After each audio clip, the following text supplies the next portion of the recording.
नमस्कार दोस्तों, मैं अभिषेक कुमार आज फिर हाजिर हूँ एक नई और बेहतरीन वीडियो के साथ। दोस्तों, आज हम बात करने वाले हैं विधवा पेंशन योजना। विधवा पेंशन योजना क्या है और कौन कौन लोग इसका लाभ उठा सकते हैं, कैसे हम इसका लाभ उठा सकते हैं और इसमें आपको कितना लाभ होगा और इसके लिए क्या क्या ज़रूरी डॉक्यूमेंट की आपको आवश्यकता होगी। आइए जानते हैं फुल इन्फॉर्मेशन एक ही वीडियो में।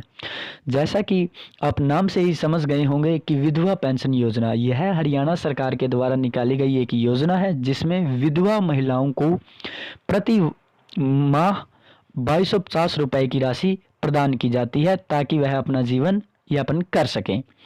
तो यह वह महिला होनी चाहिए जिसकी सालाना आय 2 लाख से कम हो और वह विधवा हो, यानी उनके पति की किसी भी तरह से मृत्यु हो गई हो। तो हम जानते हैं इसकी फुल इन्फॉर्मेशन। सबसे पहले मैं आपको बताता हूँ कि महिला की आयु 18 वर्ष या उससे अधिक होना अनिवार्य है। अगर इससे कम है तो यह इस योजना का लाभ उठा नहीं सकती है।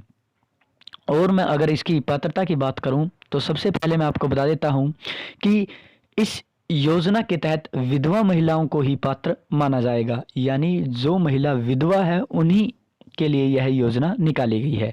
विधवा महिला की आयु 18 से 60 वर्ष के बीच में होनी चाहिए।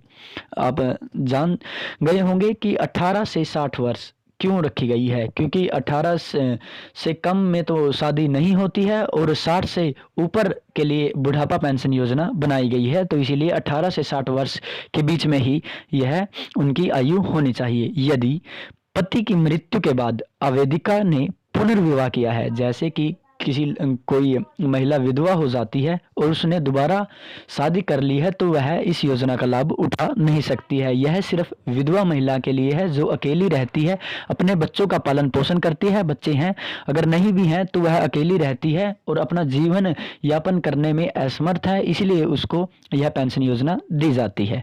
तो याद रखें, यदि विधवा के बच्चे वयस्क नहीं है या यदि वे वयस्क भी हैं लेकिन अपनी माँ की देखभाल करने में सक्षम नहीं है तो महिला को पेंशन मिलेगी।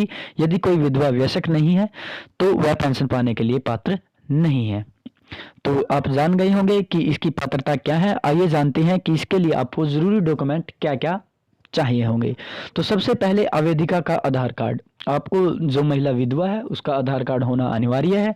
उसके बाद पति की मृत्यु का प्रमाण पत्र, उनके जो पति की जो डेथ हुई है उनका डेथ सर्टिफिकेट आपको पास होना अनिवार्य है। निवास प्रमाण पत्र, जैसे कि आप जानते हैं कि यह हरियाणा सरकार के द्वारा है, तो हरियाणा का जो रेजिडेंट सर्टिफिकेट है वो आपके पास होना चाहिए। आय प्रमाण पत्र, इनकम सर्टिफिकेट, अगर आपके पास अभी 2022 में आप अप्लाई कर रहे हैं तो फैमिली आईडी है, तो फैमिली आईडी में इनकम आपकी 2 लाख से कम होनी चाहिए। अगर 2 लाख से ज़्यादा है तो आप इसके लिए आवेदन नहीं कर सकते हैं।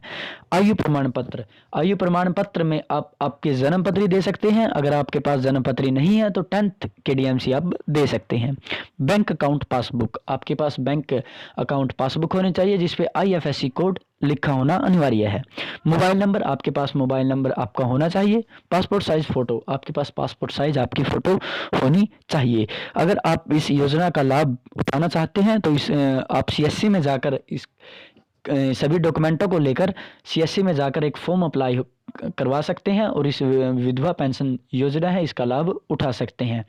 आई होप कि आपको यह जानकारी महत्वपूर्ण लगी होगी और अगर फिर भी आपको कोई डाउट रहता है तो आप कमेंट में पूछ सकते हैं। अगर यह वीडियो आपको थोड़ी सी भी अच्छी लगी हो तो लाइक करें और इसी तरह की वीडियो पाने के लिए जो सरकारी योजनाएं हैं उनकी जानकारी जानने के लिए आप इस चैनल को सब्सक्राइब करें और मिलते हैं नेक्स्ट वीडियो में। धन्यवाद।